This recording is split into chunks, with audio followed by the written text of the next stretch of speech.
Listen, radiopirate.com, Radio Pirate. Voici les Radio Pirates News avec Jeff.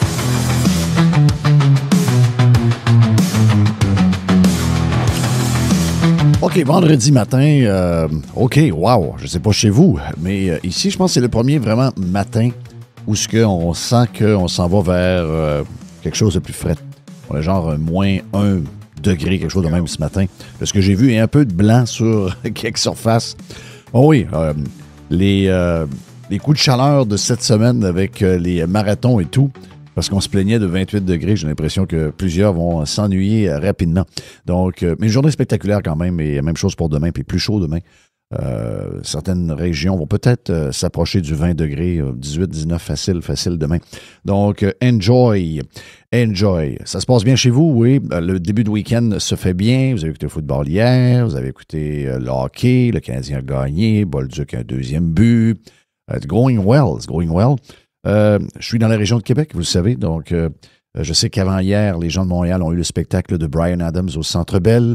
Et hier, c'était autour du centre Vidéotron de voir Bryan Adams. Je pense que c'était si je calcule vite, probablement mon 4e spectacle de Bryan Adams depuis 1985. J'avais vu Reckless en 85 au Colisée de Québec, à l'époque où les règles n'étaient pas celles qu'elles étaient aujourd'hui.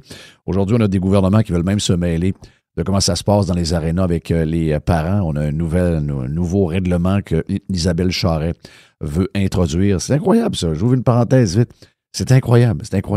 Comment les gouvernements veulent mettre leur nez partout, alors que c'est l'hockey mineur qui s'occupe de ça. C'est l'aréna qui s'occupe de ça. C'est les policiers de la ville où ça se passe qui s'occupent de ça. C'est l'organisation de hockey, l'équipe elle-même. Ce sont les coachs, ce sont les parents. Ces gens-là sont capables de se discipliner eux-mêmes. Et si jamais il arrive des choses plus graves, il y a quelqu'un qui va appeler la police. Tout le monde a des téléphones dans leur poche. Ils vont appeler la police et la police va venir régler la patente. Il y a une chicane. Ça se passe de même depuis toujours. Mais ils ont une soif et un désir d'autorité, et un désir de contrôle qui est incroyable. Même, ils pensent même faire une genre de ça, c'est la farce de la semaine, la genre de constitution. Non, mais c'est le genre de patente qui me laisse... j'aimerais avoir une constitution. Si jamais vous allez dans un référendum, j'aimerais savoir exactement c'est quoi que vous voulez nous offrir comme droit. Mais j'ai vu que un des droits, en tout cas, qui semble... embriqué dans la nouvelle Constitution québécoise, qui est un projet en passant, un projet pour essayer de regrimper la CAQ dans les sondages, ça ne fera absolument rien. Mais il y a un genre de point où on veut s'assurer que les Québécois aient le droit pour l'éternité à l'aide à mourir. Je veux dire, c'est quand même une société en fin de parcours quand dans ta Constitution, un des points importants, c'est de s'assurer qu'on coupe la vie de quelqu'un avant que la nature ait décidé d'en faire. Habituellement, c'est le même que ça finit. La nature décidait. Avant, c'était le même. C'est la nature qui décidait.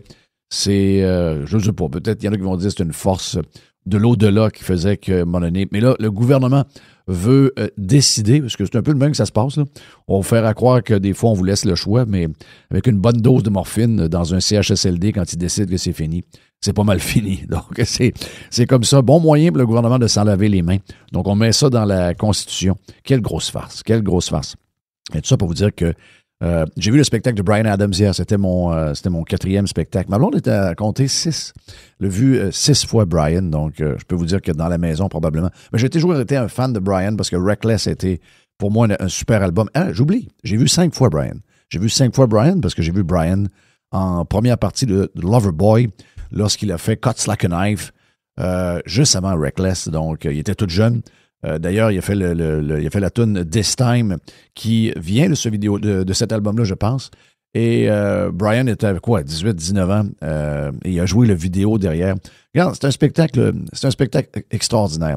Il y a beaucoup de vieux bands, il y a beaucoup de vieux artistes qui, malheureusement, font la tournée de trop. Et je vous dirais, surtout dans les bands où les chanteurs ont peut-être... on ne savait pas à l'époque. Là. On ne savait pas que ces chansons-là allaient durer 30, 40, 45 ans, 50 ans dans le cas de certaines pièces. T'sais, on pensait que, comme à l'époque, la musique allait durer 4 ans, 5 ans. C'était comme ça. Dans les années 60, les années 50, les années 60, les hits étaient des hits bonbons qui duraient le temps de la toune. Donc, par après, bon, et peut-être 1 an, 2 ans, 3 ans après, il y avait un spectacle de quelque chose et vous pourriez réentendre cette toune-là, mais jamais ces chansons-là ont été produites pour être jouées 40 ans plus tard. Et c'était le thinking que les producteurs avaient à ce moment-là, c'est-à-dire qu'on va chercher tout ce qu'on a besoin pour la toune, puis on va penser au moment présent, puis on n'a pas à se soucier du futur parce qu'il n'y aura pas de futur. C'est un band, ça dure 4-5 ans. Dans leur tête, les Beatles, ça n'a pas été long, là. Tout le monde pense que les Beatles, c'était long. Les Beatles, ça n'a pas été long, ben. Et donc, on a fait ces chansons-là, puis on ne s'est pas soucié que, entre autres, les chanteurs allaient vieillir. Et moins difficile pour les filles, là, mais très difficile pour les gars. Les gars, leur voix devient de plus en plus rauque avec le temps. Et très peu de chanteurs, très peu d'humains sont capables de garder le côté très high. Donc, ça prend une grande discipline. Ça prend aussi, il y a une chance à travers ça, là. Il y a des gens qui ne sont pas nécessairement indisciplinés, qui mangent tout ce qu'il faut manger, qui boivent tout ce qu'il faut boire, puis qui ne parlent pas trop, puis ils ne sont pas capables de monter les notes. Donc, Bryan Adams avait cette... et ça a probablement été fait par accident. Mais tu sais, à l'époque, il y avait les high range, donc les chanteurs qui étaient capables de monter très haut, et il y avait les mid-range. Les mid-range, il y avait aussi ceux qui, dans les refrains, chantaient le plus bas possible pour mettre un genre de fond solide dans la chanson puis dans les chœurs. Mais généralement, c'était pour le lead singer, c'était entre un chanteur qui est un mid-range puis un high-range. Donc, c'est-à-dire que quelqu'un qui chante et qui va monter très haut. Donc, Bryan, lui, a eu cette chance d'avoir une voix très mid où il est capable de monter, mais la plupart du temps, il est mid. Donc, ça lui permet de conserver sa voix. Et sérieusement, en tout cas, j'ai vu la tournée d'avant. Et je pense que cette tournée-là est encore plus solide parce que la tournée d'avant, c'était plus feutré un peu. C'était un peu plus lent. On avait baissé d'un temps, probablement. Pour une raison, probablement, c'est certainement voulu, parce que c'est le même drummer. Il faut dire qu'il n'y avait pas de bassman hier. Le bassiste, c'était plus souvent qu'autrement. Soit il y avait une track sur les claviers, ou encore, le plus souvent qu'autrement, c'est Bryan lui-même, quand il n'y a pas besoin de 2 guitares, qui jouait de la bass. Donc, est-ce qu'ils ont découvert que le bassiste était celui qui ralentissait un peu le momentum des tunes lors de la dernière tournée? Possible. Mais là, écoutez bien, c'était vraiment on time. Même Evan, ils ont fait Evan d'une version, je dirais, au début, 2 temps facile plus vite. Et je me demande si c'est pas 4 temps plus vite à la fin. Et quand tu as une tune extraordinaire, peu importe le temps que tu l'as fait, peu importe le rythme que tu lui donnes, ça demeure une toune extraordinaire. Donc, les nouvelles tunes aussi de Bryan Adams sont écœurantes. Un genre de retour avec John Motlange. Plusieurs tunes de Bryan faites avec John Motlange. On pensait toujours que ces tunes-là, super produites à la John, on pensait que ces tunes-là, à un moment donné, allaient finir par vieillir. Au contraire, ce sont des hymnes d'aréna extraordinaires. John Motlange, c'est tellement dommage que ce gars-là soit caché quelque part. Vous savez qu'il change son téléphone quasiment une fois aux 6 mois. Personne n'a son cellulaire.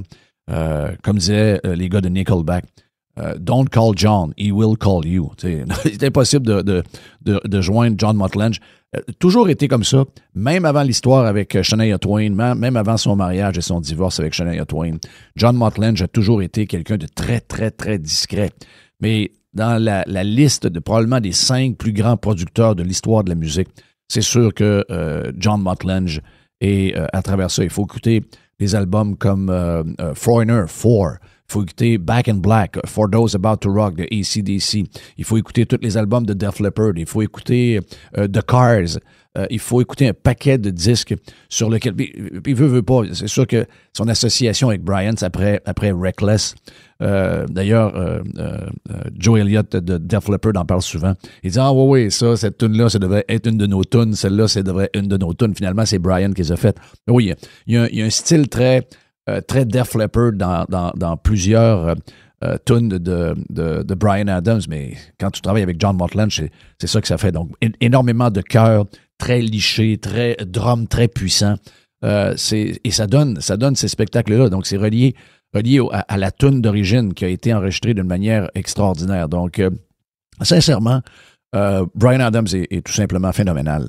Il vieillit d'une manière incroyable. Je ne vois pas le moment où Bryan Adams peut finir. Je sais qu'il est très discipliné, je sais qu'il est végétalien, je sais qu'il ne consomme aucune boisson, etc.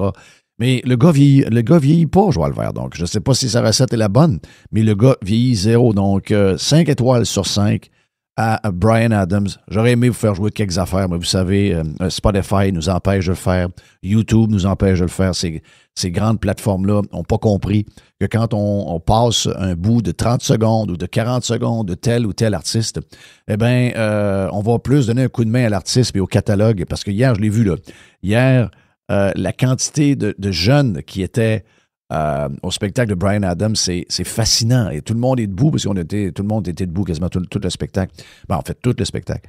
Et ces jeunes-là connaissent les paroles au complet. Alors que souvent, la seule pièce peut-être dans laquelle ils ont grandi, comme nous on a grandi avec les tunes de Bryan, c'est probablement la tune de Spirit, le film de Disney, le cheval. Et hier, la version a été faite en français avec une fille de la Rive-Sud de Montréal qui a été huée. Donc, le Canadien nordique n'est jamais bien loin. Donc, la fille a été huée quand elle a dit qu'elle venait de la Rive-Sud de Montréal. Ben, regarde, c'est de bonne guerre. Ça fait partie des histoires que peut-être certains ne comprennent pas, mais ça part de long time ago. Donc, regarde, super soirée. Super soirée pour Bryan Adams. Son band est très efficace. Wow. Et puis, petit mot de même pour la première partie du band de Saskatoon. Je sais que Bryan a fait une méga tournée américaine cet été dans les arénas. Il était accompagné, de plus en plus des artistes classiques vont avoir 2 artistes au menu. Dernièrement, on a vu Journey avec Toto, on a vu tous les gros bands. Au lieu d'avoir une première partie, c'est 2 shows de 2 heures chaque. Puis, t'as une soirée incroyable. Donc, Bryan, aux États-Unis, était avec Pat Benatar. Je ne sais pas comment Pat se comporte, je ne sais pas comment ça se passe. Je sais que son chum guitariste est encore très sacoche. J'ai aucune idée de la voix de Pat Benatar, comment ça sonne et tout. Mais j'imagine que c'était bien. Pour le Canada, Bryan a décidé de donner ça à un band canadien connu depuis 2004, donc les Sheepdogs. Et sincèrement, puis je sais que c'est tellement ingrat la première partie. On attend Bryan, il est rendu 8h30, on a hâte que ça arrive. Mais les Sheepdogs ont fait un show incroyable. Il y a un gars qui est dans le band, qui est un Québécois, le guitariste qui s'appelle Ricky, je pense que c'est Ricky Pocket. Donc, Ricky Pocket est le guitariste. Mais si vous aimez le Southern Rock, si vous aimez le mélange de country rock et le vrai, genre Allman Brothers, puis ces affaires-là, excusez-moi, là, mais les Sheepdogs font une musique qui est écœurante. C'est vraiment, vraiment, vraiment extraordinaire. Le gars au clavier orgue est extraordinaire. Le bassiste avec son kit des années fin 60, début 70 est spectaculaire. Super drummer, chanteur avec une voix incroyable. Donc, c'est le seul groupe canadien, d'ailleurs, je pense, qui a, j'aime pas j'aime pas beaucoup le Rolling Stones magazine, mais c'est quand même quelque chose. Aujourd'hui, ça l'est moins parce que c'est devenu trop politisé. Mais en 2004, la première page de une des éditions de Rolling Stones Magazine, le band, la grosse photo complète du magazine, c'était les Sheepdogs. Donc, on voyait à ce moment-là quelque chose là-dedans. Puis, un genre de retour sur un Southern Rock, même si les boys viennent de Saskatoon. Puis, on voyait gros à ce moment-là. Ça n'a pas levé autant que ça devait lever, mais c'est quand même un band qui a plusieurs albums, qui roulent des tournées, qui ont leurs fans à travers le Canada et les États-Unis. Donc, si vous avez jamais entendu, leur dernière tune était 40 en passant. Leur dernière tune qui vient de sortir est vraiment, vraiment, puis en spectacle, elle était vraiment très, très, très bien jouée. Donc, thumbs up aussi pour les Sheepdogs. Et comme je le disais tantôt, tiens, je souhaite de sujet, de sujet. Thumbs up également pour Zachary Bolduc, qui est à son 2e but en 2 games avec le Canadien. Donc, nos prédictions qui ont été faites dans le vestiaire avec Max Truman, Jerry et notre chum Les, il y a 2 semaines ou à peu près. J'ai comme l'impression que Zachary Bolduc va obliger le coach du Canadien à le mettre sur le premier trio à la place de Slav. Donc, une victoire, une défaite pour le Canadien. Puis, c'est ça. Donc, bon week-end de football en fin de semaine. NCAA comme d'habitude, donc beaucoup d'NCAA. J'aime ça quand les boys m'écrivent, parce que c'est une affaire. Ben, il doit y avoir des filles qui aiment la NCAA football aussi, mais généralement, c'est des gars qui m'écrivent en me disant Jeff, je sais que de parler de ça, c'est pas hyper populaire, puis etc. Mais on est content quand tu fais un petit clin d'œil sur la NCAA. Nous autres aussi, on est des maniaques de NCAA. L'autre fois, j'en ai croisé un body au rassemblement du Normandin. Et il me disait la même chose. Donc, oui, on est peut-être pas nombreux au Québec, mais ceux qui ne suivent pas ça et qui aiment le football, vous manquez quelque chose de spectaculaire à chaque fin de semaine. Il y a des affaires incroyables qui se passent. NFL, qu'est-ce qu'on espère en fin de semaine de la NFL? On espère un retour à un jeu de qualité. Vous savez que j'ai été critique. Si vous êtes pirate, j'ai été très critique de ce qui s'est passé au cours des premières semaines. Les meilleures équipes ne livrent pas marchandises.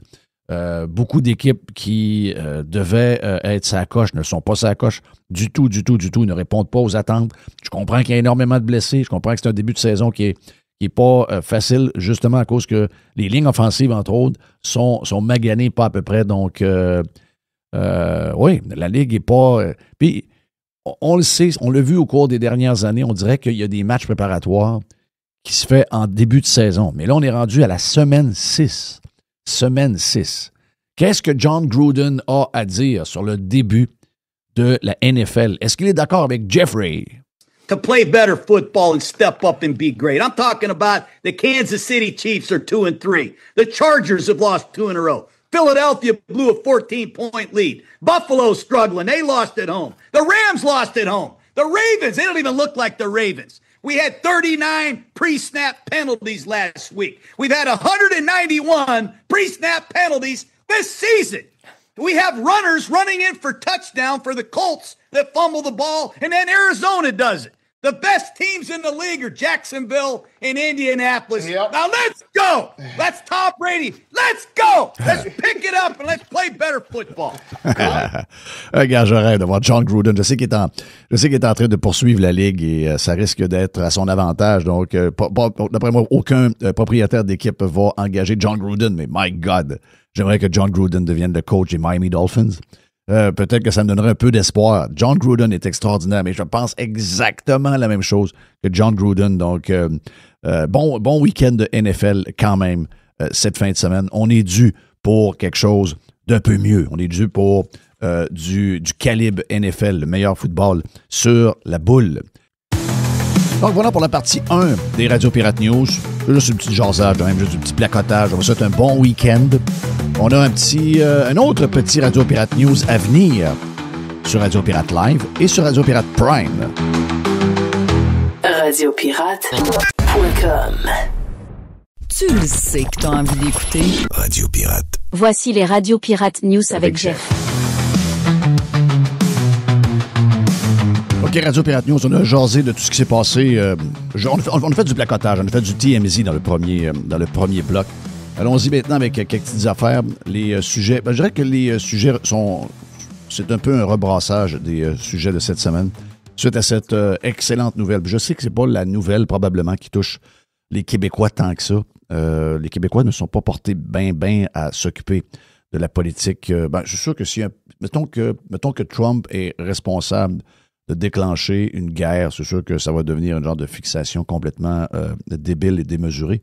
Mais s'il en règle une, c'est pas un sujet nécessairement qui intéresse les Québécois. On se connaît un peu, on sait comment ce qu'on est, on détourne l'attention vers quelque chose d'autre. Puis, it's just the way it is. C'est comme ça que nous sommes. Mais je pense qu'à travers le monde, les gens reconnaissent que Donald Trump a été l'initiateur d'une paix. Et il y a d'autres conflits qu'il a arrêtés, puis qu'il a négocié avec les gens qui étaient en conflit de d'autres petits pays. On pourrait vous faire le tour de ça dans d'autres podcasts. Aujourd'hui, on le fait, entre autres, avec Jerry. Mais c'est extraordinaire de voir que c'est tellement une grosse affaire. Puis je sais qu'au Québec, ça ne l'est pas, là. Vous pouvez lire Mario Dumont vous raconter que Donald Trump ne mérite pas d'avoir le prix Nobel de la paix. Mais ailleurs, même aux États-Unis, même sur des réseaux qui sont habituellement TDS, donc Trump Derangement Syndrome, même ces réseaux-là ont été obligés cette semaine de reconnaître que la paix entre le Hamas la Palestine, Gaza et les Israéliens, eh bien, en gros, c'est Trump. Trump qui a brassé les deux bords. Trump qui a mis son poing sur la table. Trump qui n'a pas voulu prendre le côté de un plus que de l'autre, que son seul but était d'arrêter cette maudite folie. Donc, c'était fait. En passant, l'enfant de chienne à Barack Obama n'a pas salué Trump. Tu sais, quand on vous dit que... Tu sais, la raison pourquoi Barack Obama est devenu président, c'est pas parce qu'il avait ce qu'il fallait pour être président. La preuve, c'est que son bilan est atroce, beaucoup plus qu'on le pense. Mais tout a été arrangé alentour de le gars de communautaire, le socialiste noir qui arrive, avec sa femme, mi-femme, mi-homme, à la Maison-Blanche.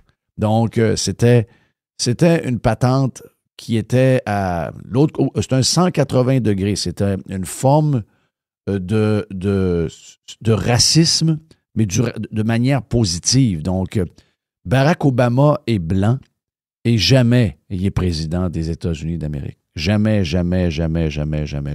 On parle souvent de Biden. Tu sais, je sais que Trump a parlé de Biden hier, il a dit que c'était pas le plus bright de la gang, là, et qu'il était au courant de rien, que les gens qui ont travaillé avec n'ont jamais vraiment parlé avec lui et que c'était pas lui qui décidait.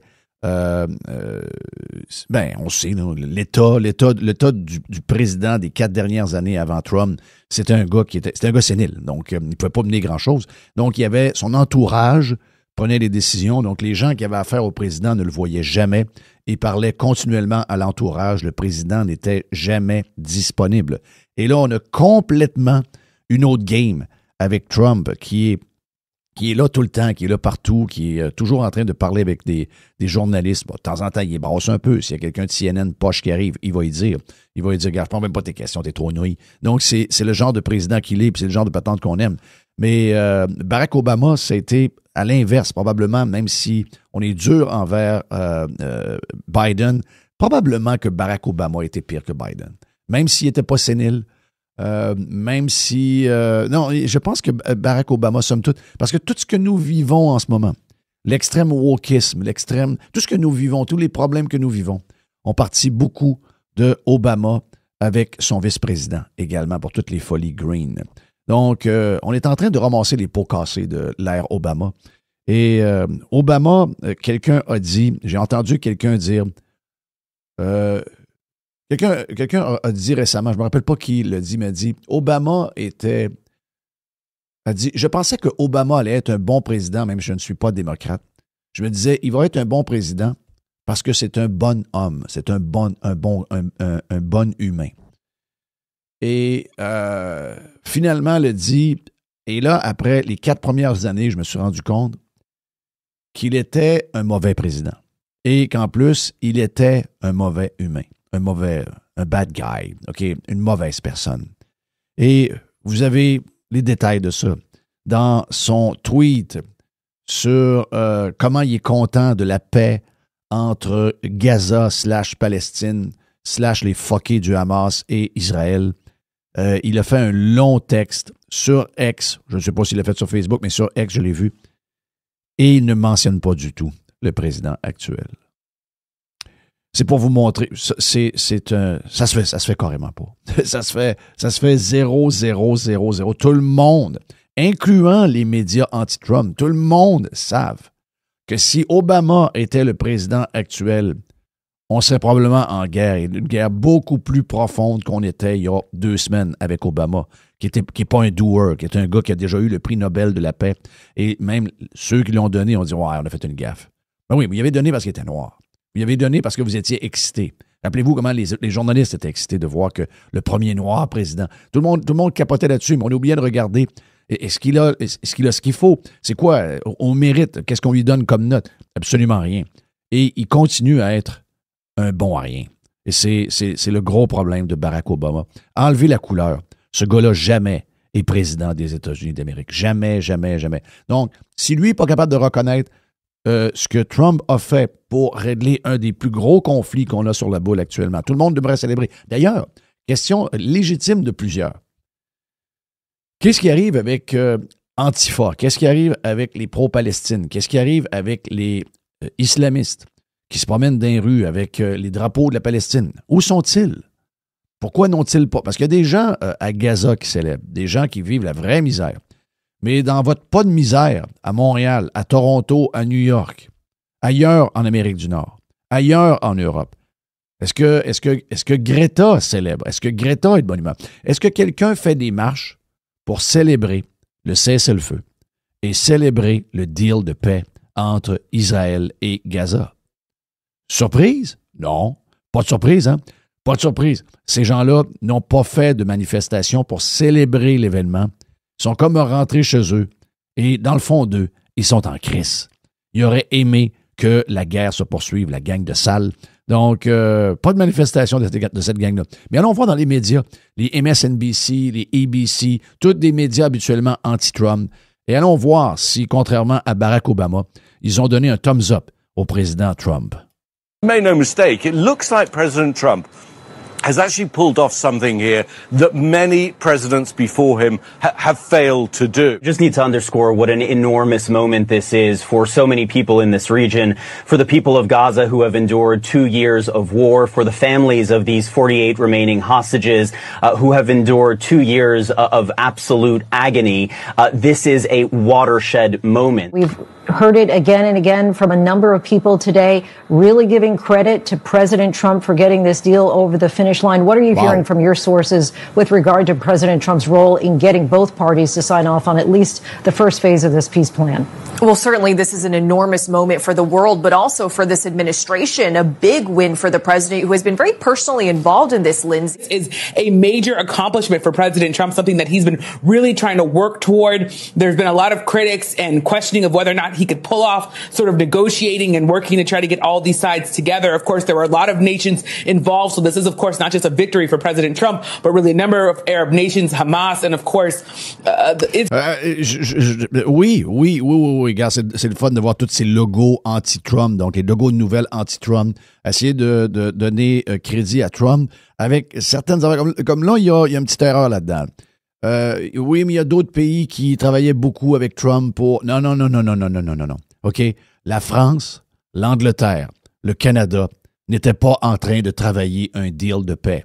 Ils étaient en train de travailler un deal pour écraser Israël, pour qu'ils acceptent à leur rentrer dans la gorge l'État palestinien, même avec le Hamas. OK? Même si de temps en temps, oui, on aimerait un nouveau régime. Non, il n'y avait pas vraiment de volonté. Et ces trois pays-là, je vais les répéter, la France, l'Angleterre et le Canada, OK, étaient prêts à dealer avec un État palestinien, avec le Hamas à la tête. Faut pas oublier ça. Celui qui leur a envoyé un finger, qui leur a dit qu'il était dans... Regarde, si vous voulez faire un État palestinien, Trump le dit, il le dit à Carney par X, il l'a dit en vidéo. Si jamais ces pays-là décident d'aller dans cette direction-là, this is the wrong direction. Il y a un gars qui voulait la fin, et il n'y a pas d'histoire d'État palestinien, on verra dans le futur, mais pour l'instant, c'est pas ça qu'il fallait aller chercher. C'est un cessez-le-feu. C'est une fin de la guerre, c'est de retirer l'armée israélienne, de donner un coup de main aux gens qui sont poignés dans cette guerre-là et surtout d'aller libérer. On dit qu'en fin de semaine, on aurait la libération des derniers otages. Donc, c'est une histoire extraordinaire. Je sais que ça n'intéresse pas nécessairement tous les Québécois, incluant des pirates, mais ce que vient d'accomplir Président Trump, il faut que ce soit noté, il faut que ce soit jasé, il faut que ce soit quelque chose qu'on mette d'en face des gens qui ont le Trump Derangement Syndrome. Ils font semblant actuellement qu'il n'est rien arrivé. Et au contraire, nous autres, il faut leur rappeler que c'est le gros orange, celui qui les fait capoter bien raide, qui vient d'arrêter une des plus grosses guerres sur la Terre.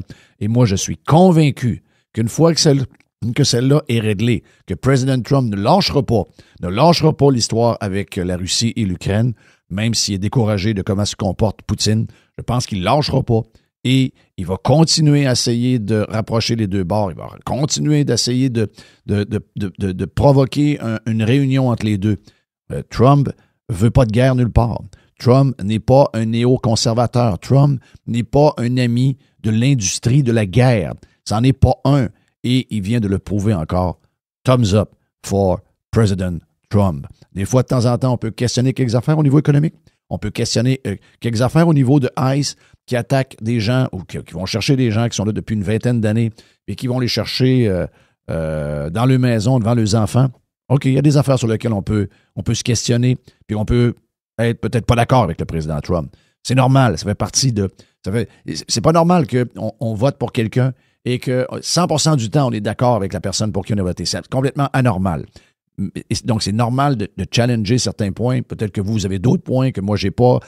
Mais quand il y a quelque chose de majeur comme ça, il faut se rappeler que c'est notre homme. Il faut se rappeler que ce genre de doer-là, c'est ça que ça nous prend. Ça nous prend ça dans votre ville, ça nous prend ça dans votre province, ça nous prend ça dans notre pays. En parlant de pays et en parlant de faux cul comme Obama, avez-vous vu qu'il y a un nouveau texte en fait, c'est un livre.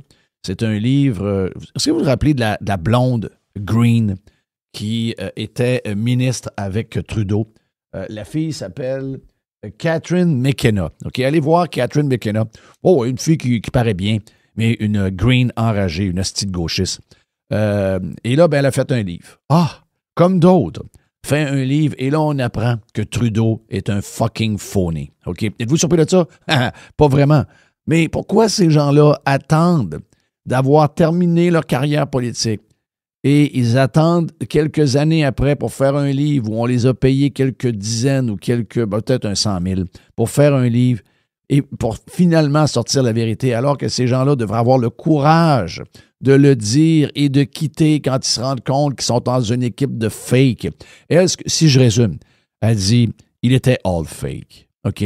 Pas de profondeur, pas rien. La seule chose qui l'intéressait, et c'est pour ça que le pays est en miettes, la seule chose qui l'intéressait, c'est le wokisme, c'est le DEI. La seule affaire. Donc, l'image, avoir un conseil des ministres 50-50, dans la réalité, les femmes étaient tassées de côté, n'avaient pas beaucoup de pouvoir, n'avaient pas tellement accès à son bureau, avaient des payes plus petites que les gars qui étaient ministres. Donc, c'était de la fucking bullshit, OK? Trudeau, c'est un fucking fake. Et elle le dit dans le livre, puis elle dit, c'est la même chose pour toutes les histoires de genre, toutes les histoires d'homosexualité, toutes les patentes avec les Autochtones. Tout ça était la seule et unique priorité de ce gars-là. Mais une fois que l'image était projetée, que c'est ce qui était, dans la vie de tous les jours, comme vous et moi, il s'en colissait bien raide. Donc, c'était juste pour l'apparence. Quel asshole, quel 10 ans de merde ce gars-là nous a amené. La raison pourquoi on va probablement se joindre aux États-Unis d'Amérique très, très, très prochainement. Et merci à Mark Carney d'être de l'équipe des Pirates qui veut que finalement l'intégration se fasse le plus vite possible. J'ai fait un thumbs up cette semaine. Je pense que c'est une des bonnes nouvelles de la semaine. Mark Carney est dans notre équipe. Poilievre ne l'est pas. Quoique Poilievre a salué Président Trump pour le deal avec Gaza. Je dois lui donner ça. Mais vous savez très bien que Poilievre est plus de Trump derangement syndrome. Probablement que vous le pensez, que c'est un gars qui est probablement, comme beaucoup de Canadiens, anti-américains. C'est quelqu'un qui a un fond à la Stephen Harper. Donc, si on avait Poilievre comme premier ministre, on n'aurait aucune chance. On serait probablement prêt à être plus pauvre, mais de rester Canadien, que d'être plus riche et de devenir Américain. Ça, c'est une question philosophique. Et on ne peut pas se battre contre ça. On peut pas essayer de convaincre quelqu'un qui est comme ça. That's the way it is. Mais la bonne nouvelle, c'est que le gars qu'on a comme premier ministre, c'est lui qui est pas, en fait, il n'est pas attaché au Canada. Il n'y a pas le Trump derangement syndrome parce qu'il n'arrête pas de vanter Trump over and over. Toute la semaine, c'est ce qu'il a fait. Sur à peu près toutes les tribunes qu'il y a eu, le premier ministre Carney a vanté Trump. Donc, on a l'homme, on l'a trouvé, on ne le pensait pas. Gros merci aux Québécois d'avoir voté pour Carney. On ne l'avait pas vu. Peut-être que vous avez vu quelque chose que nous, on n'avait pas vu.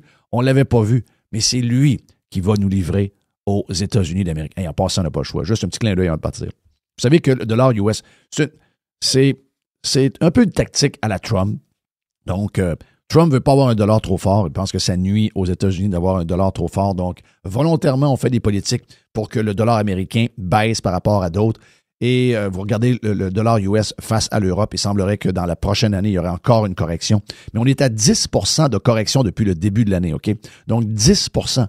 Et malgré ça, allez voir le dollar canadien qui ne cesse de baisser alors que le dollar canadien, comme toutes les monnaies, devrait prendre du pouvoir face à la monnaie américaine, eh bien non, on ne l'a pas, on ne le fait pas. Donc, imaginez-vous, si le dollar US demeurait où il est, ou s'il se remet à monter, on risque d'avoir un dollar à 66, 67 cents dans la prochaine année ou dans les 2 prochaines années. Donc, priez très fort pour que le dollar US continue de se déprécier. C'est le seul moyen où on peut garder ça à peu près aux alentours de 70 cents.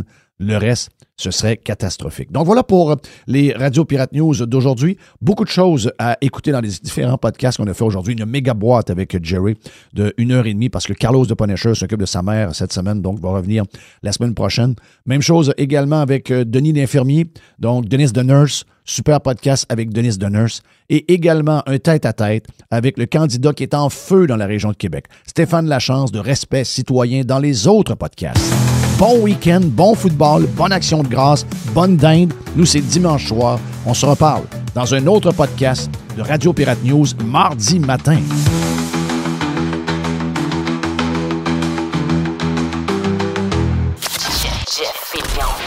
JeffFillion.com. Pirater, c'est légal. Radiopirate.com. Radio Pirate. 100% 100% Pirate. Il y a une petite boîte. Il y a une petite boîte. Il y a une petite boîte. Puis, hey, là, je regarde les sujets que tu as dans ta liste. Tabarnak, non, mais une méchante boîte à venir. Non, c'est une petite boîte. Mais c'est Simonac. Non, c'est juste une petite boîte. Parce que c'est des notes qui me restent là, pour des petits sujets là, faciles. Là. La fin, c'est que moi, j'ai des cartons. Hein? Oui, tu as beaucoup de cartons. Oui. Contrairement à Guillaume Lepage, les cartons, c'est moi qui les écris.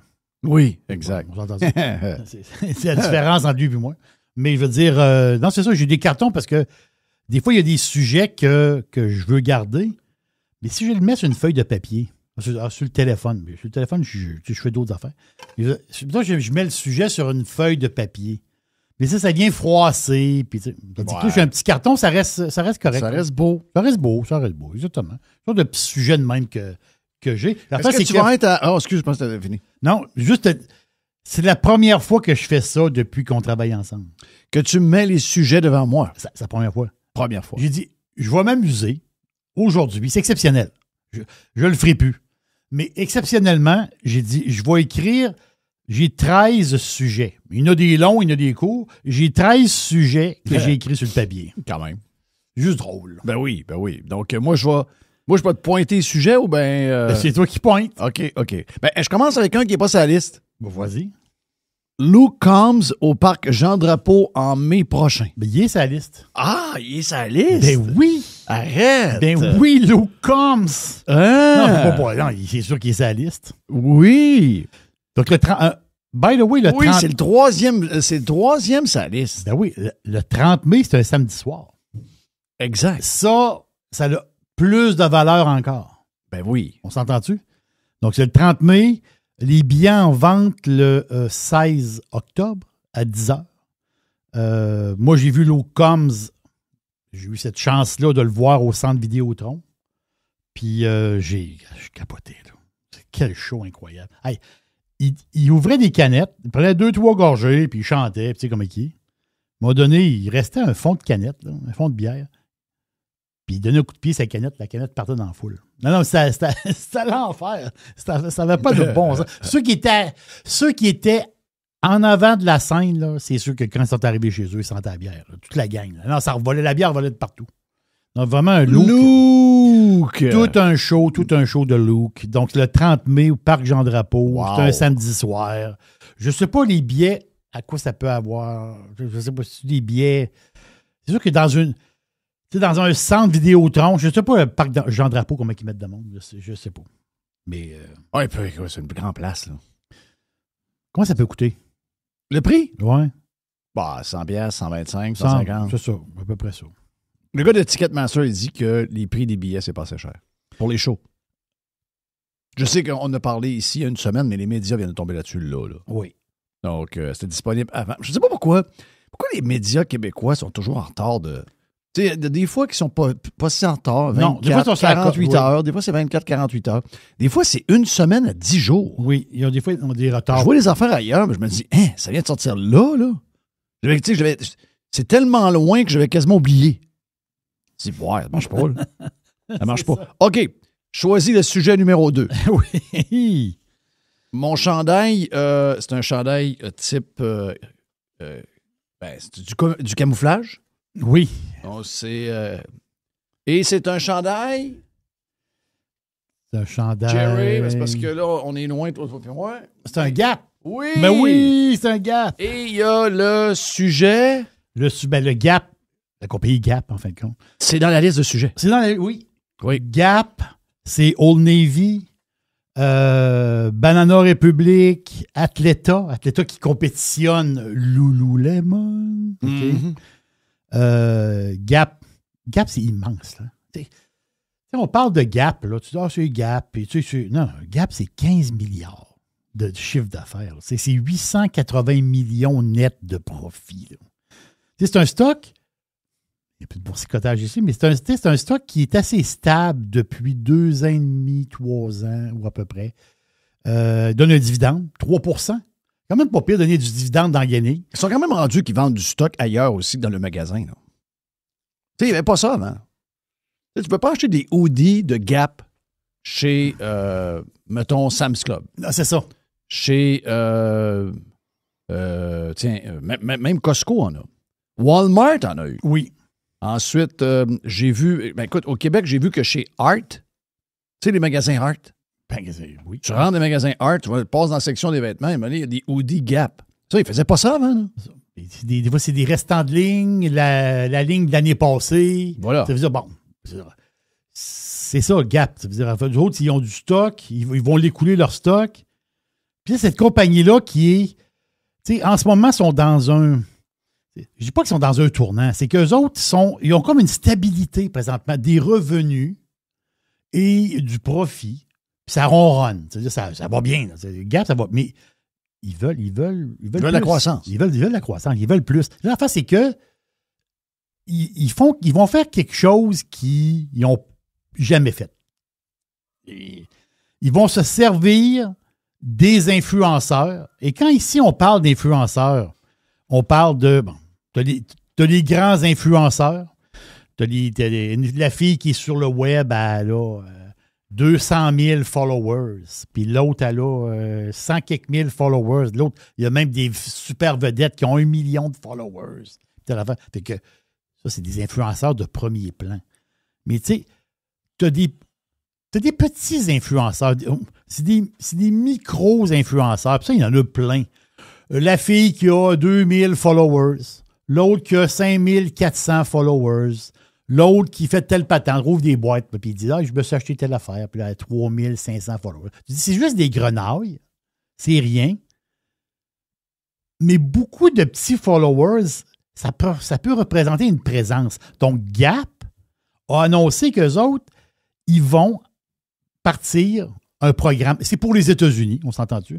Mais j'ai trouvé ça le fun. Ils vont partir un programme d'ouverture aux créateurs / influenceurs. Donc, les petits influenceurs que jamais qu'eux autres... J'ai influenceur, ça peut être... Des fois, tu n'es même pas influenceur en tant que tel. C'est que tu as du monde qui aime ça voir tes affaires. Puis tu as 3000 personnes qui te follow sur Instagram. Puis tu fais des gâteaux. On s'en a entendu, là. Mais tous ces petits influenceurs-là, ben, ils vont pouvoir s'inscrire à un genre de programme chez Gap et ils vont recevoir des petits cadeaux, des affaires. Ils vont pouvoir faire tirer un hoodie. Ah, Jerry, lui, c'est un influenceur, entre parenthèses. Et là, Jerry, lui, il y a 4 hoodies à faire tirer. Mais toutes des petites grenailles de même. Ça peut avoir l'air niaiseux, sur le coup.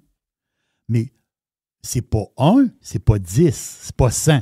Ça va être des milliers. À place de donner de l'argent à une grosse firme de pub puis faire beaucoup de publicité qui vont continuer, mais ils vont se garder un budget pour les micro-influenceurs. J'ai trouvé ça spécial comme approche quand même. C'était annoncé. C'est sûr que...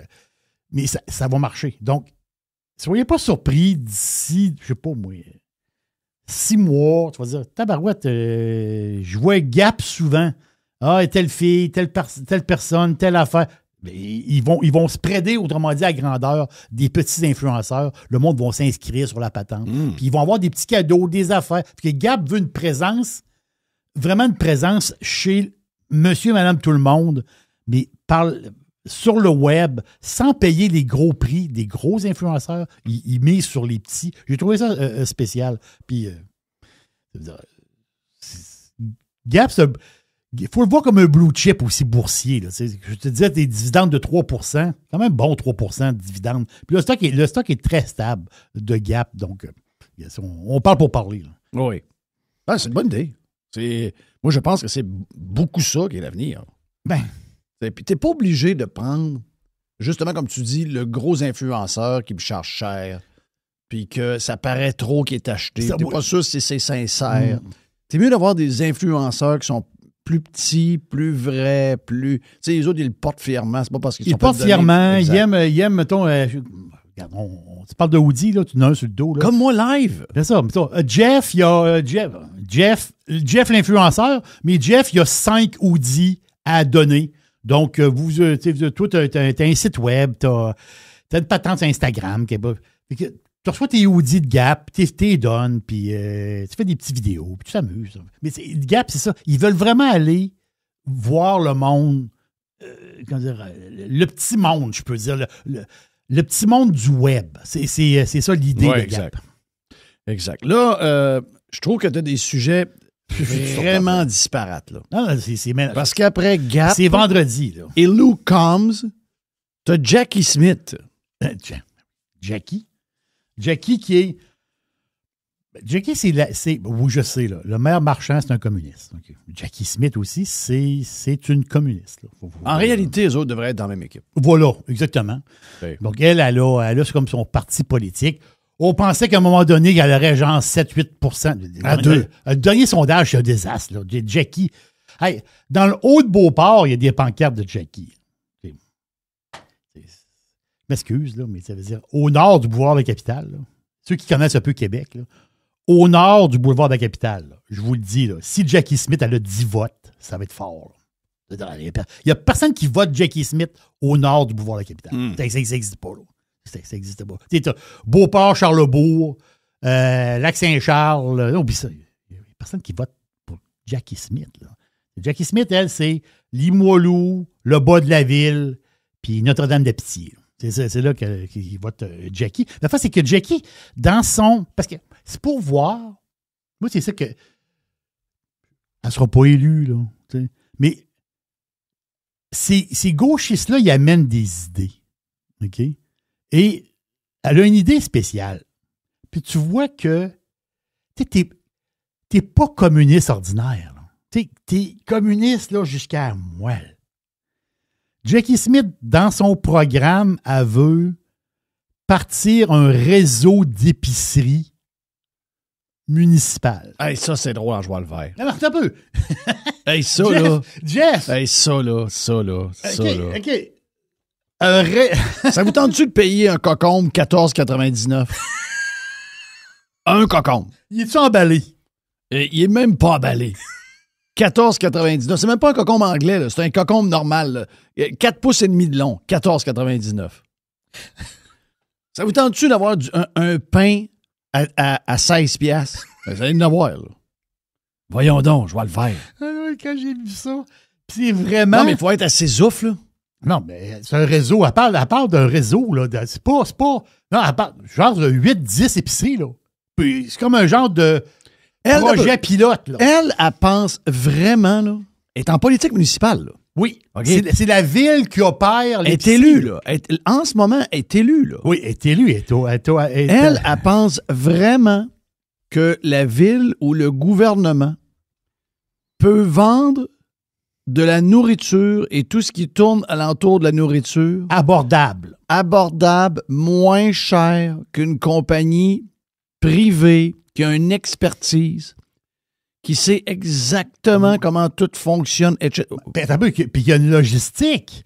C'est dans le sens que si la ville de Québec se part une épicerie, ouais, l'entrepôt que tu mets le lait, Tu fais quoi avec ça, là?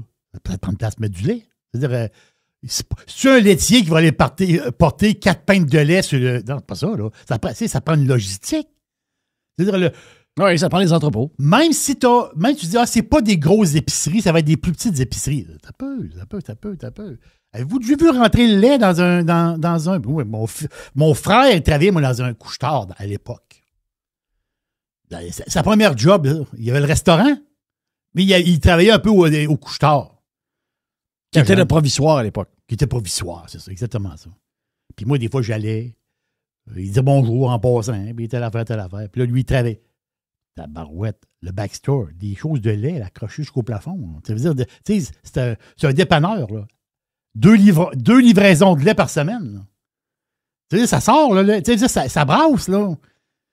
Mais ce que je veux dire, c'est que ça prend une logistique. Tu dis, oui, parce qu'elle, elle ne voit pas toute la logistique en arrière de tout ça. Mais un magasin géré par la ville. Quand tu me parles de tes vins espagnols, oui. Souvent, les vins espagnols que tu vas me nommer, c'est des vins à 3 €. 3, 4, 5 €, c'est ça. 4 €, c'est ça. 5 €. De temps en temps, un 8 €, là, mais okay. C'est rare un Rioja. Il est à combien à la sac? À la sac, il est à 20, 22, 25. OK. De temps en temps, on a un à 16, 17. Donc, le gouvernement, la ville, c'est le gouvernement, ça, là? C'est le gouvernement. C'est la prolongation du gouvernement du Québec, OK? Avec des fonctionnaires ou des patents de même. Donc, ça veut dire que si son raisonnement est bon, mettons que j'ai un vin que j'achète, mettons que je m'en vais, moi, j'achète mes affaires chez Sam's Club, OK? Qui est le concurrent de Costco. On a un Costco pas loin, mais c'est parce que Sam's Club, en plus, j'aime Sam's Club. J'aime vraiment Sam's Club. Puis on va avoir un BJ's juste à côté de chez nous. Est-ce qu'un jour, on va avoir Sam's Club au Québec? Ça a déjà été au Canada, puis non, je pense pas. Je pense que... Parce que c'est comme 2 compagnies différentes. Hein? C'est les deux, c'est Walmart, mais je veux dire, Walmart Canada et il y a Walmart. Oui, je comprends. C'est comme 2 compagnies différentes. Moi, j'achète ma boisson, j'achète ma vodka chez Sam's Club. Oui. Donc, c'est un produit je pense que c'est du Kentucky. Donc, une distillerie américaine. Ils mettent une espèce de nom russe dessus, puis ça fait le job. Même pas, ça s'appelle la Members Mark. Oh, parfait. Qui est la marque maison. Puis, numéro 1.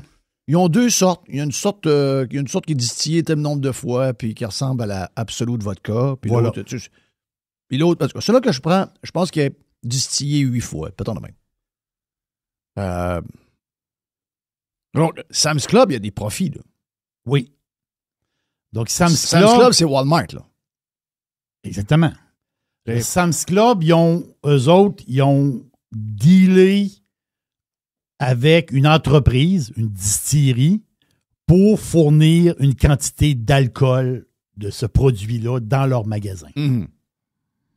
Je comprends les histoires de taxes, mais c'est quand même 11,99 pour un 71. Oui. T'as cruche, là, quand même. T'as cruche de vodka. Là. Donc, si je me fie à Jackie Smith, si le gouvernement vendait la même affaire au monde pour pas vider les poches du monde, parce que c'est un peu ça qu'elle dit. Là. C'est ça. Elle a dit, eux autres, ils ont juste en tête les profits, puis nous autres, on ferait quelque chose d'abordable pour le monde, puis le monde pourrait se payer des choses à prix normal. C'est ça l'esprit. L'esprit de ces magasins de ville-là, qui appartient à la ville, c'est ça. C'est qu'elle veut que le monde s'approvisionne moins cher. C'est ça que, dans sa tête, c'est ça. Là. Donc, si, mettons, j'applique ce raisonnement-là, je sais qu'ils vont dire « Ah, mais la boisson n'est pas pareille. » C'est pas grave. Suivez-moi dans mon affaire. Donc, Sam's Club, c'est une compagnie en bourse. C'est Walmart. Oui. Eux autres, il faut qu'ils payent les employés avec des bonnes conditions. Il faut qu'ils payent les grosses bâtisses qu'ils ont. Ils ont des bâtisses extraordinaires. Puis, en plus, il faut qu'ils fassent du profit. Hein? Donc, mettons que le gouvernement vend la même boisson. Puis qu'ils ont une chose en tête, c'est offrir au monde un prix meilleur que les salauds de compagnies en bourse et de compagnies privées, parce que les compagnies en bourse et les compagnies privées, ce sont des gens qui ont des mauvaises intentions. Ils ont le profit en tête, puis les prix qu'ils vous mettent, c'est pour vous crosser. C'est ça que je comprends? Quand tu es un communiste, tu parles comme ça. Tu penses comme ça. Bon, parfait. Mais comment ça se fait que le 71 à la SAQ, il est à 45 piastres? Mais c'est ça. La SAQ, c'est le gouvernement, ça? Oui. Ça, c'est une bonne question à poser à Jackie. OK. Ça, c'est le gouvernement, ça. OK. Le gouvernement. Ah ouais. Donc, demain matin, si le gouvernement vend de la bouffe, il va être capable de vendre le meilleur prix, puis il ne se prendra pas une cote, ce qu'on va appeler une dividende pour le gouvernement. Puis là, on est sûr que les employés vont gagner un prix juste, que les employés à la caisse ne gagneront pas le salaire de la SAQ, que les employés à l'entrepôt ne gagneront pas 100 000 par année. On est sûr qu'on n'aura pas genre 200 VP qui vont gagner chacun 250 000 $.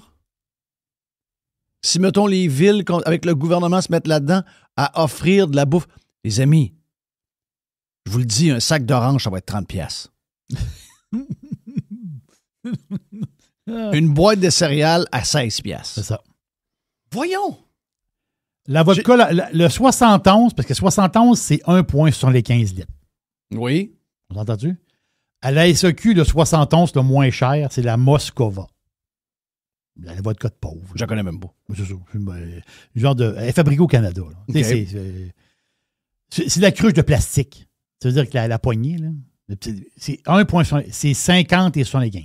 C'est 51 piastres. Ça, c'est la moins chère. Ça, c'est la moins chère. Hey, j'ai dit 45 tantôt, excusez-moi. Non, t'as peu. La Smirnoff est à 62 piastres. Wow! C'est 1 piastre l'once. 1 piastre l'once? Oui, monsieur. Ça, c'est le gouvernement, ça. Chris, les communistes. Je comprends qu'ils sont fuckés un peu, mais ils sont pas rien que fuckés, ils sont ils n'ont pas de maths. Ils sont vraiment caves. Ils n'ont pas de maths. Ils sont caves. Ils n'ont pas de maths. Ah, on fait telle affaire, on fait telle chose. Elle pense réellement que la Ville de Québec, toi, tu rouvres un magasin qui appartient à la Ville, puis que tu rentres du pain, des oranges, du lait. Chris, c'était un supermarché. Là. Puis t'as une boucherie, t'as des steaks, des affaires. Et elle pense vraiment que toi, tu vas aller chez Super C acheter, mettons 20 items. Tu vas aller dans le magasin de la ville, puis tu vas payer moins cher les mêmes 20 items. Non. Premièrement, il va y avoir des grèves. Le magasin va être fermé par des grèves au moins 4 à 5 semaines par année minimum. C'est ça. La viande va pourrir dans... Dimanche fermé. Non, c'est ça. Non, c'est sûr. Dimanche fermé. Beaucoup de journées de congé. La fête des Autochtones fermée. Oui. La fête de ci fermée. L'autre fête fermée. Hey, tabarnache. Non. Je ne sais pas pourquoi ils voient l'État comme étant la solution à toutes les patentes, alors même dans tous les problèmes qu'on a actuellement, c'est l'État. Christophe! Calif! Wake up! C'est Jackie. Wake up, Jackie! J'aimerais ça l'avoir. J'aimerais ça jaser. Parce que, je sais pas, elle est comme parlable, elle est même drôle un peu. Mais je veux dire, qu'elle pense ça, wow. Moi, je me dis qu'elle pense pas ça pour vrai. Il va à SAQ, Jackie. Il va. Ouais, mais c'est pas pareil. C'est pas pareil. C'est pas pareil. Il faut donner des sous au gouvernement. Pour l'hôpital. Oui, mais nous, à la ville, veut pas faire profit. On veut faire profiter les gens. Oui. Ben là. Oui. Le col bleu, le gardien de sécurité à l'entrée. Tout le staff est syndiqué à grandeur dans la place. Syndiqué à grandeur. Ils sont 4 préposés à vadrouille. Là. Un magasin à bâtir, au lieu de coûter 20 millions, c'est 76 millions. Non, c'est ça. Non, c'est ça. Il n'y a rien de bâti encore. Il n'y a pas de frigidaire de rentrée, il n'y a pas rien. Non, c'est qu'on n'a pas fini. Ils comprennent pas. Ils comprennent pas c'est quoi le problème. Ils ont pas encore compris. c'est quoi qui nous a amenés où on est actuellement. Ils n'ont pas compris, les innocents. Ils n'ont pas compris. Ils n'ont pas compris qu'est-ce qui fait que le monde est... Elle veut soulager le monde. Ah, le monde est dans la difficulté. Je vais parler d'une épicerie gérée par la ville. Elle n'a pas compris que la raison pourquoi les gens sont rendus de même à aller quêter de la bouffe à la bouchée généreuse, c'est à cause de toutes des décisions de même par les gouvernements et les villes. Ils n'ont pas compris. Elle ne fait pas le lien. Elle ne fait pas le lien encore. Ah non, encore un petit coup de plus vers le socialisme et le communisme. Ah ouais, un autre petit coup. Hey, on est rendu dans la bouffe, là. On est rendu dans la bouffe. Mais l'idée, je vais te le dire. Ben, c'est l'idée du gars de New York, là. Gardons. Mais c'est une idée qui peut faire du chemin, ça. Je te le dis, moi. Ben, dans un Québec indépendant, j'ai l'impression qu'il y aurait... il y aurait probablement une chaîne d'alimentation québécoise. Un genre de distribution aux consommateurs, mais juste de bouffe. Distribution aux consommateurs, s'il n'y avait pas le gouvernement, ça ne tenait pas de bout. Là. Le gouvernement était là-dedans. Mm-hmm. Mais il faudrait que je fouille, là, mais il y avait du privé. C'était public-privé, ça, cette patente-là. Mais en tout cas, à l'époque, en Russie, les boulangeries, ils appartenaient au gouvernement. Le monde faisait la queue. Là. Oui. Ah, il n'y en a pas autant matin, ils ont manqué de farine. Bon. Non, ça serait l'enfer. Arrête. Jeff Fillion. Si vous voulez la grosse boîte entière de 1h30 dépassée, allez sur la version Prime de Radio Pirate. Inscrivez-vous pour écouter ça ce week-end. Week-end de 3 jours. La première semaine, elle est gratis.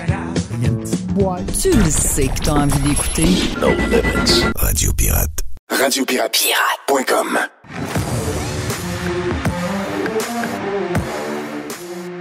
Futur maire de Québec. Stéphane Lachance. Stéphane, bienvenue. On commencerait. Oui, on commencerait de certain. Hey, le crucifix, qu'est-ce que tu fais avec? Tu fais quoi avec ça, crucifix? Ben, écoute, tout ce qui a rapport aux signes religieux, probablement, je suis pas sûr que ça intéresse vraiment les non, c'était une joke. Je sais, c'est Patrice Roy qui disait ça dans j'en reviens pas. Premièrement, est-ce que Patrice Roy a essayé de t'appeler puis t'as pas pu y aller ou t'as pas pu être là? Non. C'est quoi l'histoire? Voyons. Il y a personne qui m'a contacté. Bah, ils prennent les sondages, puis ils prennent les 2 premiers, puis ils vont avec ça.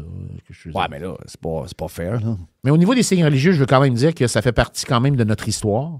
Il ne faut pas le voir comme... moi, souvent, il y a certaines choses que je ne vois pas nécessairement comme un signe religieux. Je le vois plus comme un témoignage de notre histoire. C'est quand même le Québec dans les années 40-50. Il y a beaucoup de communautés religieuses qui ont bâti ça, là, les écoles, les hôpitaux. Les hôpitaux étaient pas mal mieux gérés quand c'était les sœurs qui géraient que depuis que c'est les fonctionnaires. En tout cas, ça, c'est mon avis, mais c'est un autre domaine. Ben, c'est 100% vrai. Là, 100%.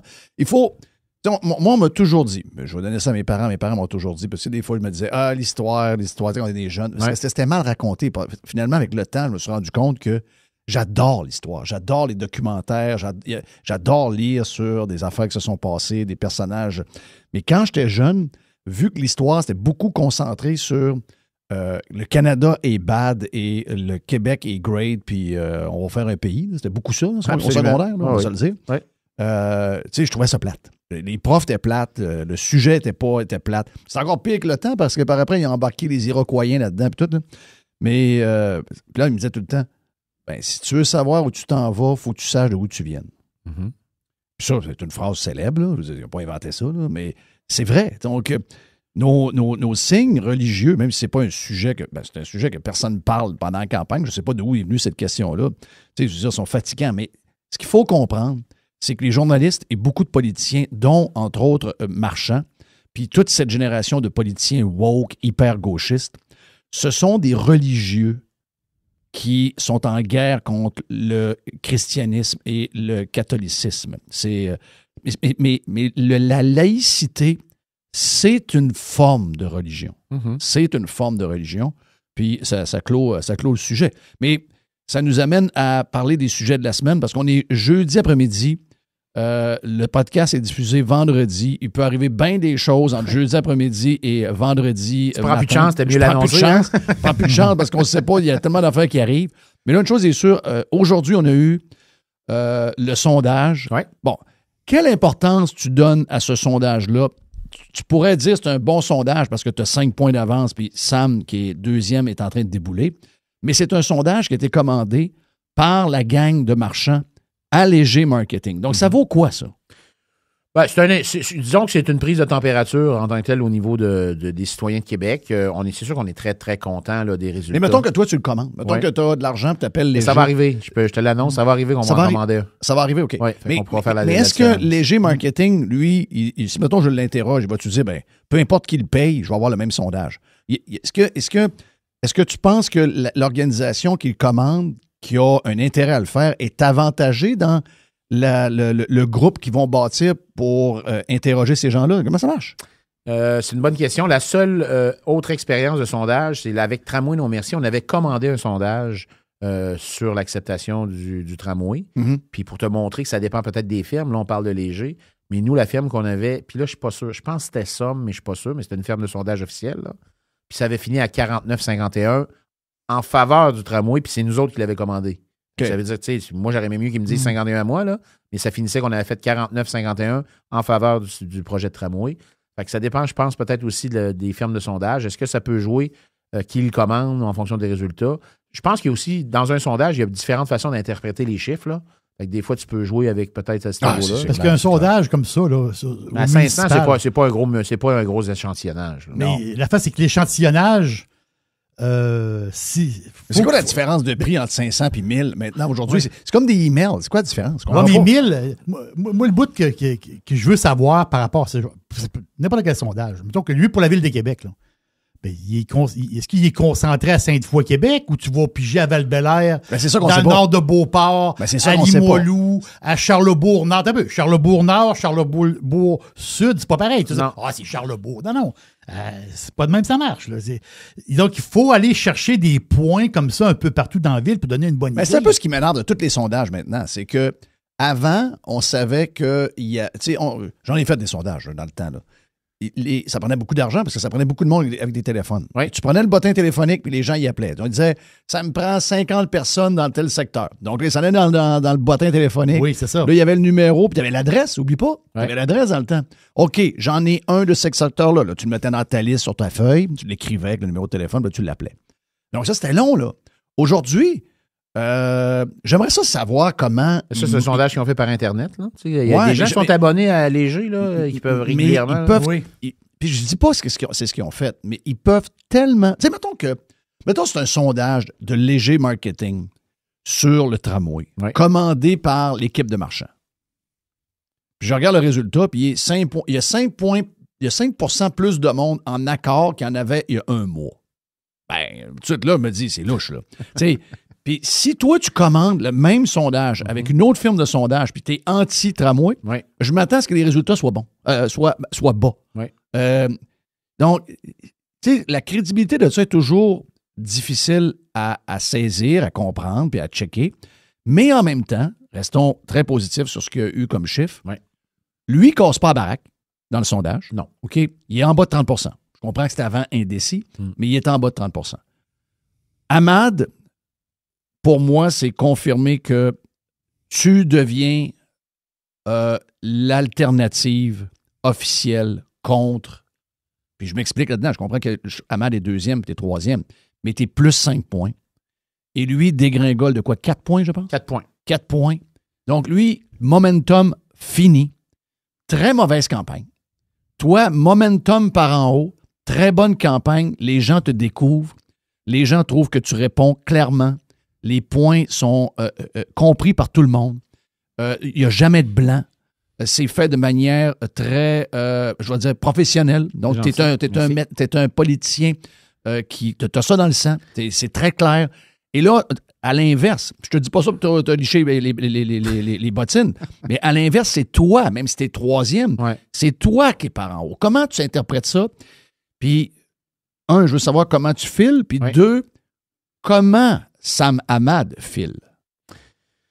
Ben écoute, nous sur le terrain, on le sent, on le voit. On a passé le cap des 400 pancartes de terrain. Ça, c'est des gens qui nous appellent pour demander de planter une pancarte sur leur terrain puis qui disent à leurs voisins... Combien? On est rendu à 471. Puis on vient de repasser une commande de 200. T'es bon avec une masse. Merci. C'est Ça, très c'est bon. les grosses de 4x8. Oui. Si on a 12 autres de commandés encore. OK, c'est bon. Mais les petites en tant que telles, avec un support en métal, là, on est rendu à 471. Très fort. Puis on vient de ça. Puis au niveau des médias sociaux, c'est ce que je te disais avant d'entrer en studio, on a atteint le cap de 2 millions de vues sur nos plateformes. Wow. Donc ça, là-dessus, je pense qu'on est vraiment là. Je pense que c'est une question de préparation. Je pense que M. Hamad, on n'y enlèvera pas son expérience provinciale. Mais ça paraît pas. C'est ça. Mais c'est parce que je pense que... Je suis désolé, j'ai vu des places où tu n'étais pas, là, entre autres avec Patrice Roy. Puis tout. Je le trouve pas très bon. Puis, c'est un bon gars, Sam, tout le monde dit ça, puis on sait. Mais il est pas sharp. Mais moi, ce que je m'aperçois en tant que tel, c'est que je pense que ça devient pas mal clair, que M. Hamad pensait que sa notoriété allait lui ouvrir plus facilement la voie à la mairie. Je pense qu'il pensait qu'en se présentant, ce serait beaucoup plus facile. Ce que je m'aperçois aussi, par contre, puis ça, j'ai des échos, c'est qu'au niveau de son équipe, il y a certains membres de Leadership Québec qui, en embarquant dans l'autobus Hamad, pensaient qu'elle allait embarquer dans un gros lazy-boy, puis ça allait les conduire presque automatiquement à la victoire. Puis là, c'est pas le cas. Faut qu'ils travaillent, puis c'était pas ça qu'ils avaient imaginé là, comme campagne, faire du porte-à-porte puis de faire beaucoup de terrain. Fait que ça, là-dessus, on a des échos. Là, en tant que tel, sur au moins une ou deux personnes là, qui songeraient peut-être à claquer la porte. OK. Donc, Daniel Moisan. Il y a Daniel Moisan qui, lui, a quitté. Donc, j'ai quoi les raisons je connais Daniel. Là. Daniel, c'est un gars spécial. Là. Moi, je dis Daniel. Moi, je l'aime beaucoup, Daniel. Moi, je dis que c'est le Jim Morrison de Québec. Ah, ben oui. C'est un bon musicien. Oui, très bien. Un bon petit band. Il joue en Angleterre. Ça. Puis c'est un bon graphiste aussi. Oui, c'est un excellent graphiste. Dans le domaine des communications, il est excellent. C'est lui qui a fait le premier logo de Radio X. Ah oui? Ben oui, Dan était dans nos bureaux. Okay. Dan travaillait on avait un grand bureau, puis Dan avait une place. Écoute, le bureau était immense. Il devait avoir 500 pieds carrés, juste le bureau à Dan. Et on avait mis Marc Landriot là-dedans. Puis moi, j'avais le bureau à côté. Marc Landriot. Donc, j'avais dit à Dan, Dan, il faut faire un nouveau logo. Puis j'ai dit, qu'est-ce que t'en penses? On copiait un peu le logo de la barre de Jacques Villeneuve, la voiture de la Formule 1. OK. Oui. Puis au lieu de mettre un 1, on écrivait 1 en lettres. Oh. Tu sais? Ah, il dit, oh oui, j'ai une idée, on fait ça. Il arrive avec ça après ça, on fait, hey, wow! Tu sais, Dan, je l'adore comme gars, là.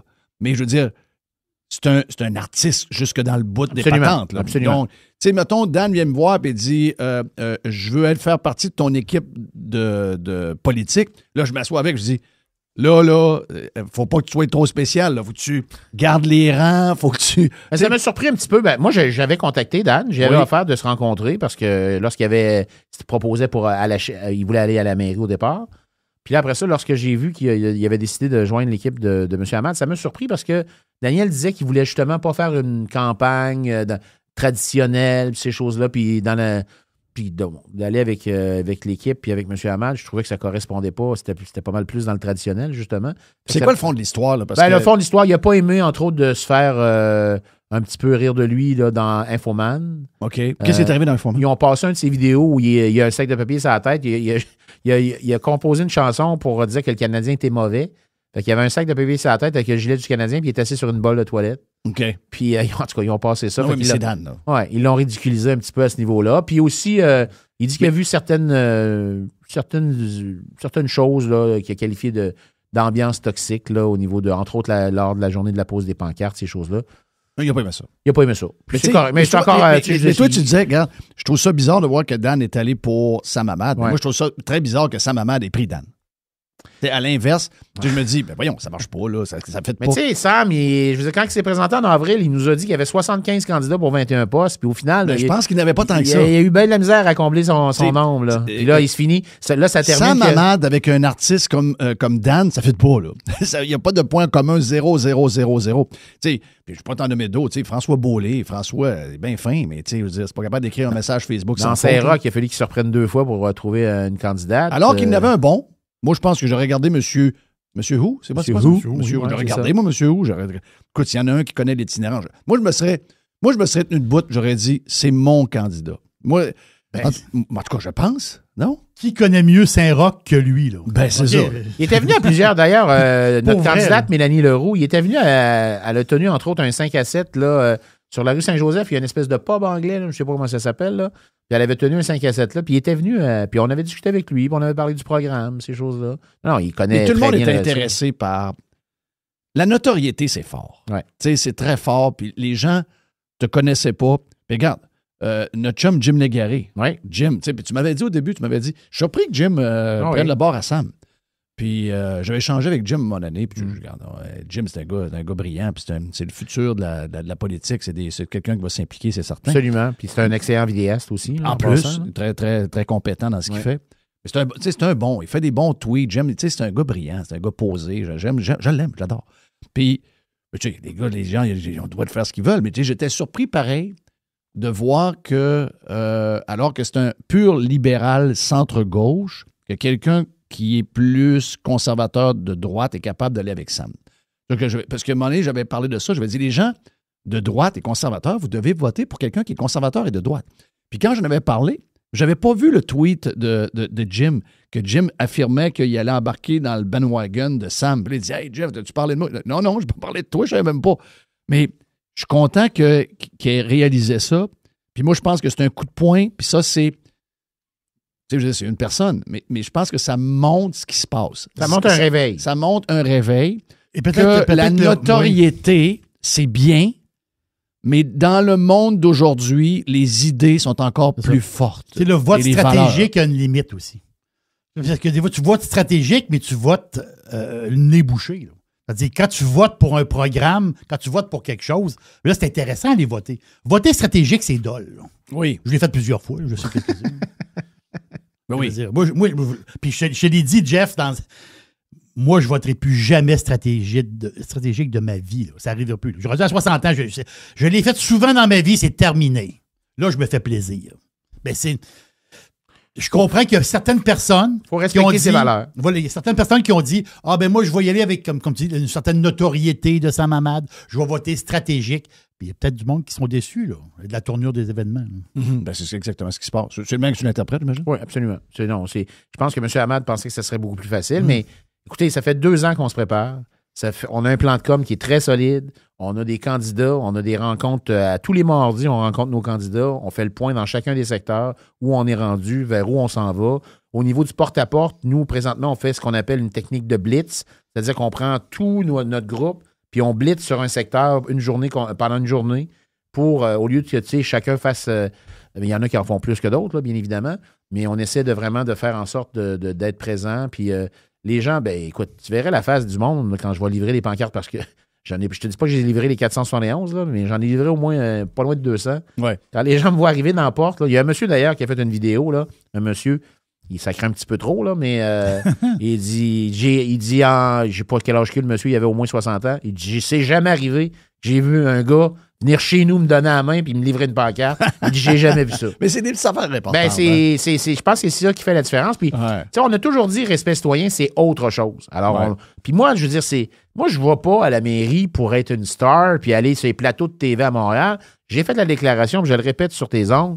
Moi, là, je vais rester à Québec, je vais encourager les artisans de Québec. Puis les gens de Montréal, s'ils veulent une entrevue, ils descendront, prendront une chambre, là, puis ils descendront à Québec. Moi, j'irai pas à Montréal. Moi, je suis pas là pour faire du showbiz, je suis là pour gérer la ville, puis faire en sorte de mettre de l'argent dans les poches des citoyens. Tu peux te faire une blonde à Montréal, puis être obligé de monter. Ben là, j'en ai déjà une, c'est pas ça, ça va me mettre dans le trouble. Là, ouais, mais lui aussi, il en avait une. Mais non, moi, ça se passe à Québec. Par contre, puis c'est la même chose au niveau des voyages. En ce qui me concerne, la barrière de la langue n'est pas là. Alors, d'aller seulement qu'à Bordeaux puis à Bruges pour aller voir une patente là, qui est plus ou moins applicable, parce que la réalité européenne, au niveau de la densité puis au niveau du climat, ça n'a rien à voir avec la ville de Québec. Là.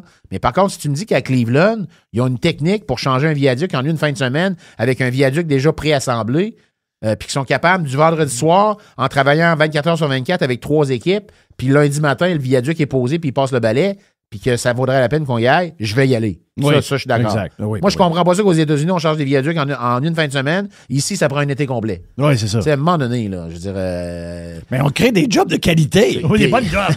Des bonnes jobs de qualité. Une coordination aussi. Présentement, des jobs de qualité. Il n'y a pas de compte ça, vous. Il n'y a pas de coordination. Je regarde les travaux présentement là, qui durent depuis un bout sur Robert Bourassa-Hamel. C'est super congestionné dans ce coin-là. Après ça, le ministère des Transports qui travaille sur le boulevard Laurier, mais la Ville de Québec qui commence des travaux face à l'université sur Laurier, ça congestionne complètement Laurier. Il n'y a pas de planification. Je veux dire, tu sais, à un moment donné, là, ça prend du planning. Là. Ben oui, mais puis je pense que c'est ce qu'on veut apporter à la Ville de Québec pour les citoyens. Bon, je sais que c'est tannant pour toi, mais je vais te poser la question pareil. Ouais. Parce que c'est ton concurrent, puis des fois, tu vas dire, ouais, je peux pas me mettre dans. Mais si tu es dans la tête de Sam, comment tu penses-tu que Sam va t'appeler?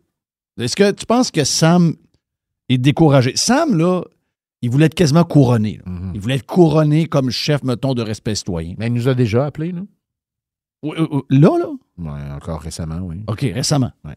Il a voulu encore essayer. On s'est parlé avant le débat des chefs, puis il dit d'une façon ou d'une autre, Stéphane, je sais qu'on va travailler ensemble.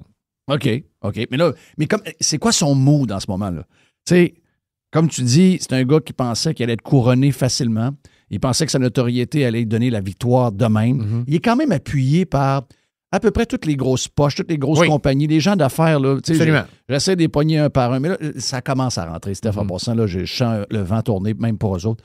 La semaine prochaine, je vais aller dans une activité avec les concessionnaires de la Ville de Québec, là, puis supposément qu'on m'a dit que j'allais être très bien accueilli. Bon, ben, tant mieux. Ils ont pensé que juste... Je comprends qu'ils ne veulent plus avoir de marchands. Ça, je comprends ça. Les gens ne veulent plus. En tout cas, les gens que moi, je connais ne le veulent plus. Il y a une certaine crowd qui le veut parce qu'ils mènent dans les sondages. Ouais. Mais là, après ça, on a à choisir. Donc là, l'autre, il disait, moi, je vais le battre facilement. Je suis connu, je suis l'ancien ministre. J'ai été responsable de la région de Québec. Les gens me trustent, etc. Donc, là, c'est pas ça qui se passe.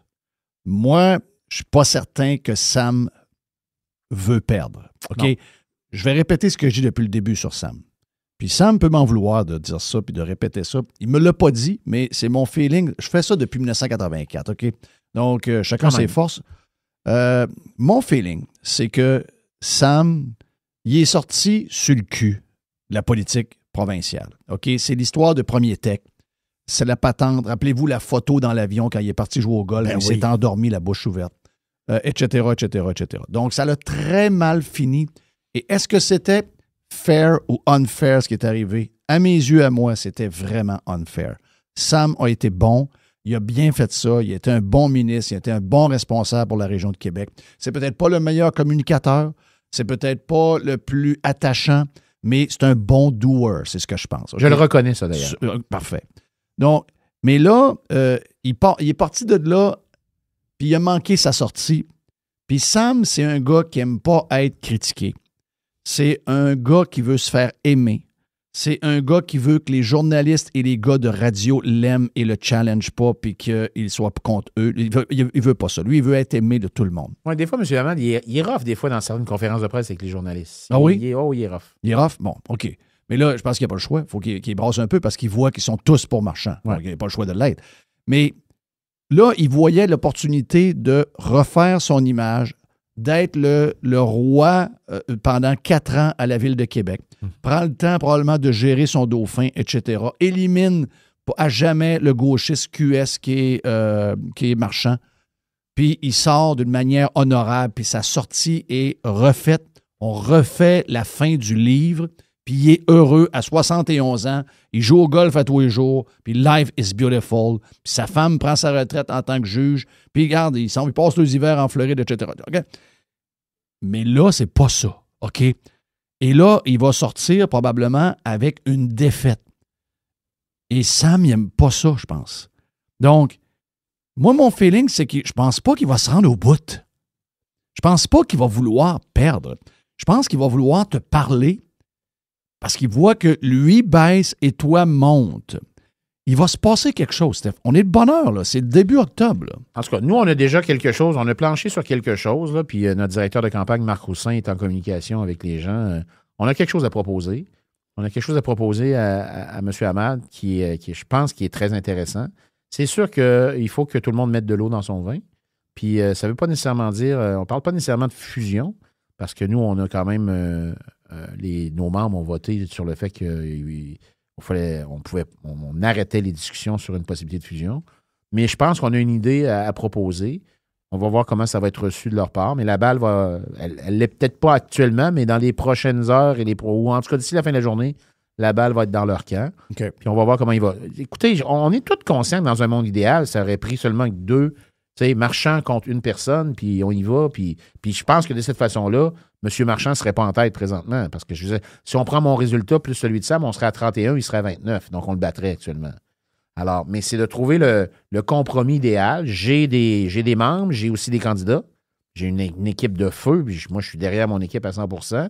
Je pense que Sam aussi a des équipes. La question que j'ai posée cette semaine, par contre, M. Marchand a fait un choix de ne pas avoir de colistier. Moi, j'ai Pascal Morneau dans Val-Bélair qui me représente et qui va être sur le ticket avec mon nom. Donc, les deux noms vont être là pour Val-Bélair. En passant, je fais une petite virgule. Il y a quelqu'un là d'une émission qui a fait une espèce de vox pop à la sortie du Maxi. Puis il nommait mon nom, puis il demandait aux gens s'ils me connaissaient. Puis majoritairement, les gens disaient qu'ils ne me connaissaient pas. Il y a quand même 13 291 personnes en 2022 qui ont voté pour moi. Là. Oui. Fait que, d'après moi, il y a quelques personnes qui savent je suis qui. Mais on va faire du travail. D'ailleurs, au niveau... Qui a fait ça? Je pense que c'était Max Lacasse de choix. OK. Mais donc... Mais juste pour dire, colistier, oui. Le côté technique d'être colistier, c'est quoi pour le monde? Là, qui est... Parfait. Alors, colistier en tant que tel, c'est qu'advenant le cas où si je suis élu maire, ben lui devient conseiller municipal. Si je ne suis pas élu maire, les gens... Autrement dit, moi, par rapport à mes autres candidats, moi, j'ai 2 chances sur le ticket. J'ai la chance les gens votent pour moi au niveau de la mairie, puis dans Val-Bélair, ils vont voter pour moi aussi comme conseiller.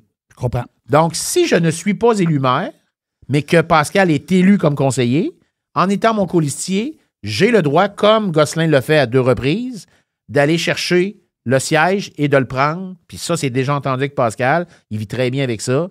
Donc, s'il gagne, il va me laisser son siège et c'est moi qui va siéger à l'Hôtel de Ville comme conseiller de Val-Bélair. Okay. Donc, les gens ont 2 possibilités. M. Hamad a fait le choix de ne pas avoir de colistier. Ça veut dire que Sam, s'il ne gagne pas à la mairie, s'en va chez eux, c'est fini. Le problème que j'ai avec ça, c'est un problème d'esprit d'équipe. Tu as monté une équipe, puis là, du jour au lendemain, tu t'en vas chez vous. Il se passe quoi avec tes conseillers? Son équipe, rien. C'est ça. Mais là, à ce moment-là... Ils vont se joindre à Marchand. Exactement. C'est ça, l'histoire. Marchand va arriver puis il va refaire la même gamique qu'il a faite en 2021. Avec la gang à Savard. Parce que je pense que certains... Moi, je peux vous garantir une chose. Puis je vais regarder la caméra. Des 21 candidats de respect citoyen, il n'y en a jamais un qui va se joindre à Bruno Marchand. Jamais. Je suis prêt à déchirer ma chemise. J'en suis convaincu. Je ne peux pas dire la même affirmation pour les candidats de Leadership Québec. Il y a beaucoup de personnes là-dedans qui sont des bonnes personnes, mais que je pense qu'ils ont voulu justement profiter, comme tu l'as dit, de la notoriété de Sam. Puis là, si Sam n'est pas là... Un gars comme Hugo Langlois qui peut porter toutes les chandails des 32 équipes de la Ligue nationale de hockey, mettons qu'il est élu, ce qui arrive probablement pas, là, mais mettons qu'il est élu, puis qu'Hamad n'est pas là. Il est avec chose le lendemain. Là. Avec Bruno? Ben oui. Fait que c'est ça. Fait que moi, c'est là où j'interviens en disant aux gens, faites attention là, quand vous allez faire votre choix au niveau du conseiller, parce que si vous votez pour quelqu'un qui, au final, va se retrouver avec Bruno Marchand, ben, vous allez avoir la même frustration des gens de Val-Bélair avec Bianca Dussault, qui a viré son chandail de bord pour aller avec Bruno Marchand. Puis Jean-François Gosselin. Jean-François Gosselin dans Sainte-Thérèse de ça, c'est quand même terrible. Hey, c'est le chef. Il s'est battu contre Bruno Marchand dans des débats en disant je ferais un meilleur travail que toi. Il a eu 28 %, il a perdu. Puis après ça, pour des questions supposément de régie interne, il décide de s'en aller avec Bruno. Puis il devient responsable des sports au Conseil exécutif. Excusez-moi, là. Jeff Fillion.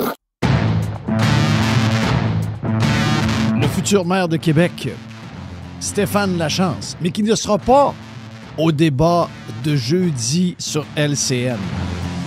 Ils sont incroyables. Gang de chiens. Excusez, c'est moi qui le dis, OK. Je l'assume.